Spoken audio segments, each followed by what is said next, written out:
Welcome to Stand Out, for entrepreneurs and small businesses who want to stand out in their industry and grow their business. I am Diana from monogrampublishers.co.uk, and in this show, we'll explore how to increase authority, define your unique value proposition, and create products and services your audience will love.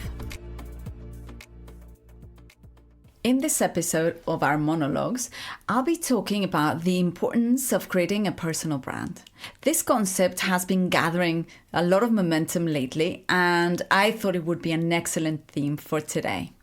I think we're going through a massive paradigm shift in work and business. We have the post-pandemic reality where many jobs are hybrid or fully remote, completely altering the concept of the office. There is now a greater need for trust in the workplace because of the challenge of remote management and supervision. There are already jobs being replaced by AI, forcing workers to upskill or completely reinvent themselves. The gig economy continues to expand, and more people are working as freelancers and contractors.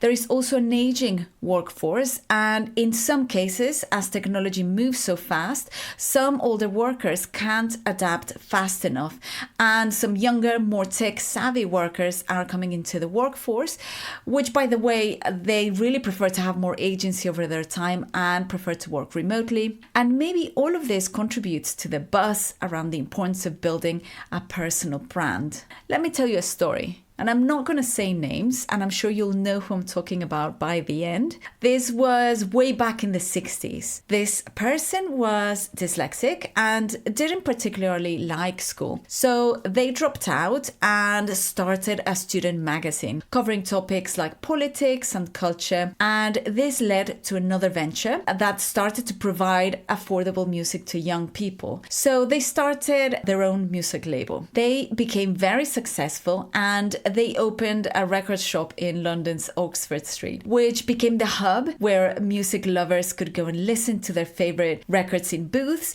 and really creating a very unique and new experience. So they continued to innovate and build businesses, for example, a new airline, a mobile phone company, and even a space travel company. And this culminated in a large conglomerate of 400 companies. Their personal brand is known for its charisma, adventure, and innovation, with a touch of rebellion towards the status quo. I'm pretty sure all of you know exactly who I'm talking about, especially if you live in the UK. And this is the power of a personal brand. You create the brand, and then the brand creates you. So think about creating your personal brand as an absolutely essential step. It's how you tell your story, share your expertise, engage online, and how you make meaningful connections. It's about being authentic, showing up, and letting your unique personality speak. And because you're unique, your personal brand is your ticket to standing out in an overcrowded space. There is another super interesting concept called the attractive character. I learned this concept from Russell Brunson, and it's basically a strategy to engage your audience through a person that embodies the brand, communicates the values and the benefits. The attractive character acts as the brand's face, helping create emotional connections and building trust. It hinges on the fact that we as humans are very predisposed to connect with other individuals more than just a commercial entity, and it gives a company a more relatable and tangible figure. So how can you create your very own attractive character? There are three core elements. First is the backstory. It provides context and depth, making the character relatable and genuine. It includes past experiences, challenges overcome, and the journey that led them to the current position. These journey stories not only humanize the character, but also mirror the audience's own aspirations or challenges, and this creates a sense of empathy and understanding. The next element is the personality. Personality traits make the character unique and memorable. It could be a cheeky sense of humor, maybe a compassionate and warm approach, maybe a daring or wise tone of voice. It's important to make sure these traits align with the brand's values and appeal to or relate to your ideal customers. The next element is the appearance. How the attractive character looks and appears should be both intentional and authentic. This is especially important if you will represent your brand.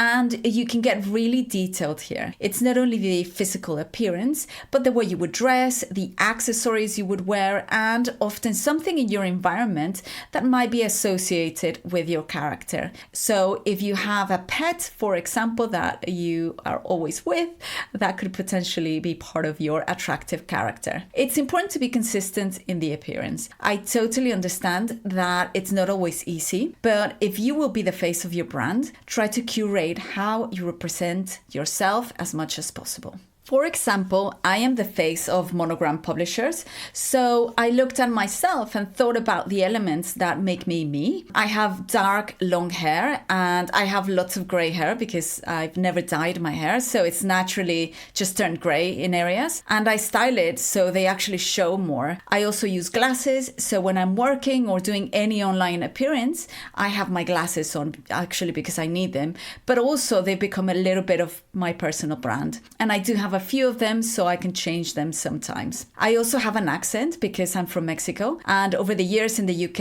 I've tried to make sure not to lose it or dilute it too much because it's part of who I am. So my attractive character is based on who I am, so it's naturally going to be authentic. And this leads me to the last point, which is the attractive character's communication style. The way an attractive character communicates, including the language, tone, accent, and even the social media channels used, should mirror the target audience's communication preferences. So having a clearly defined, attractive character gives your audience a narrative to engage with, a person to relate to, and gives your brand a unique differentiator, helping the brand stand out. There are many brands that have mastered the art of the attractive character and leveraging it to build massive followings and drive sales. Steve Jobs and Apple are a great example of this. So Jobs wasn't just the CEO, he was Apple's attractive character. His passion for innovation, emphasis on design, and unique presentation style were completely linked with Apple's brand image. Jobs embodied the brand's values, and his personal story of resilience and creativity resonated with millions, making Apple's products not just technologically superior, but emotionally desirable. Another example is Flo from Progressive.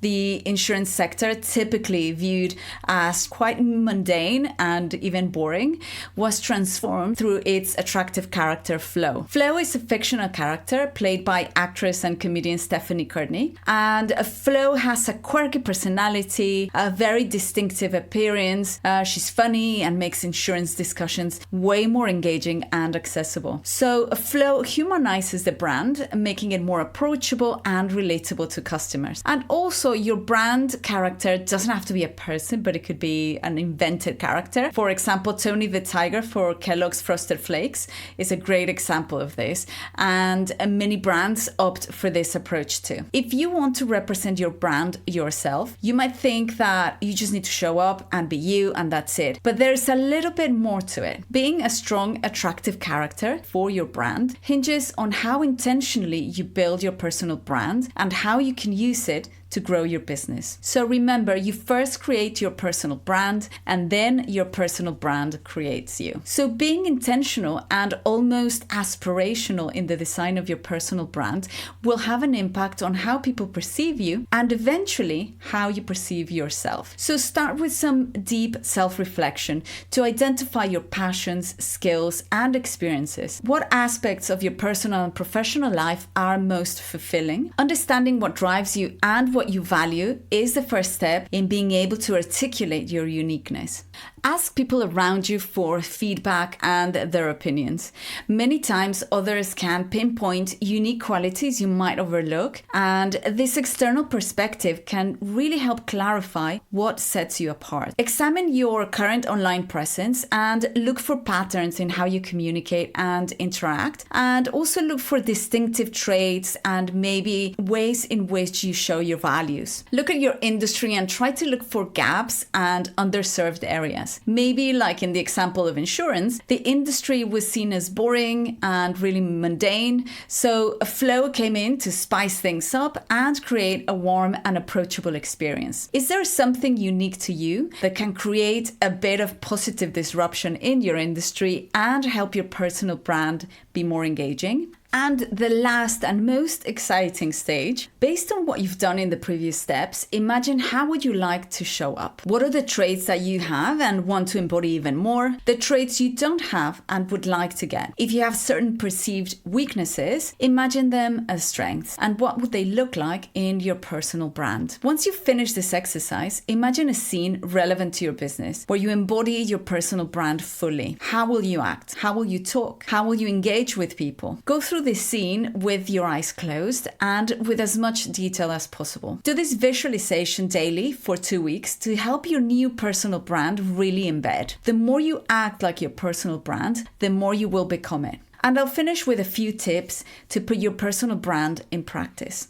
Ensure that your values are consistently reflected across all your marketing channels, be it social media, your website, or email newsletters. A coherent message across platforms reinforces your brand's authenticity. Share stories and insights from a place of honesty, including the challenges and failures alongside the successes. This transparency and vulnerability humanizes your brand, making it way more relatable and trustworthy to your audience. Interact with your audience in a way that feels true to your brand's voice, whether through social media, emails, or community forums. Engaging with your audience in a sincere and respectful manner really strengthens the bond between your brand and its followers. Share personal anecdotes and insights into your content. These personal touches add depth to your brand and make your content more engaging for your audience. And remember to be very intentional in designing your personal brand and use it as an exercise in self-discovery and self-building. Thanks for listening to Stand Out. Our podcast can be found in all the podcast platforms, and you can check out all the links and resources mentioned and catch up on all episodes at www.monogrampublishers.co.uk.